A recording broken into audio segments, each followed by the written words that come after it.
On va essayer dans cette vidéo de vous donner des petites astuces à garder en tête lors de la gestion et l'animation de vos bénévoles.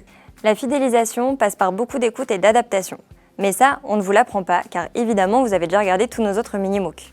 En revanche, lorsqu'il s'agit de bénévoles, c'est parfois plus complexe car vous avez affaire sur le terrain à des problématiques souvent liées à l'humain avec un grand H. Alors voici nos 5 pratiques qui devraient vous aider à impliquer vos bénévoles sur le long terme. La première chose à faire en amont, et qui vous facilitera ce travail de fidélisation, c'est de bien identifier vos besoins afin de recruter les bénévoles qui peuvent et veulent y répondre. Pour vous, c'est du temps de gagner car le recrutement est plus efficace bien sûr. Mais surtout, cela rassure le bénévole ensuite en confirmant son alignement avec sa mission de bénévolat. C'est ce qui l'aidera à se sentir utile rapidement et à garder la motivation sur le terrain. Rien de pire qu'un bénévole frustré qui ne comprend pas bien ses missions ou qui est déçu de la réalité de son bénévolat. Ensuite, il faut évidemment prendre le temps nécessaire à l'accueil du bénévole. Échanger avec lui, apprendre à le connaître, comprendre son intérêt pour la mission et pour le projet de l'asso, identifier ses disponibilités, ses envies pour pouvoir y répondre au mieux ensuite, mais aussi ses contraintes pour éviter de le solliciter inutilement. C'est important que votre nouveau bénévole se sente attendu dans l'association et qu'il comprenne bien la responsabilité qui lui est donnée.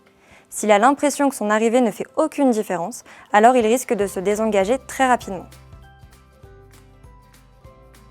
Une fois qu'un bénévole a compris ce qu'on attendait de lui et la responsabilité qui est la sienne, il faut de fait lui donner les moyens de s'impliquer. Par exemple, en lui proposant une formation adéquate ou en s'assurant qu'il ait les ressources matérielles dont il a besoin. Mais ça peut aussi être de faire preuve de flexibilité pour lui permettre de trouver plus facilement des moments pour réaliser son bénévolat.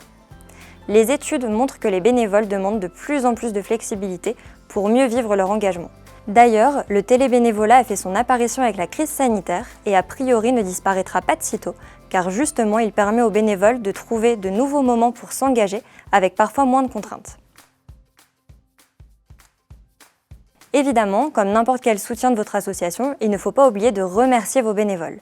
Ça va de soi, vous me direz. Oui, mais n'hésitez pas à aller un peu plus loin en réfléchissant à comment ou à quelle occasion vous pouvez valoriser leur engagement. Ça peut être un petit bilan des actions présentées chaque mois, ou une estimation du temps passé et de l'impact du bénévolat lors des AG. Ou bien, pourquoi pas, un apéro surprise de remerciement de leur travail. C'est surtout l'occasion de leur rappeler l'incroyable impact qu'ils ont. Car au final, cet impact, c'est ce qui donne du sens à leur bénévolat, ce pourquoi ils se sont engagés à vos côtés. Alors montrez-leur, rappelez-leur, le bénévole, comme tout humain, a besoin de reconnaissance.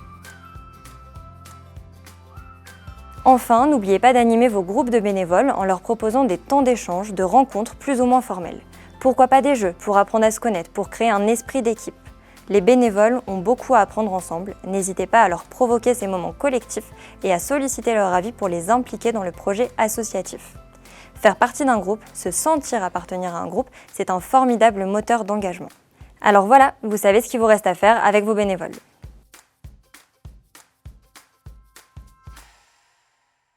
Ça me fait un petit sourire malicieux à la fin, comme ça. Un petit clin d'œil. Bon, on se calme, wow, wow.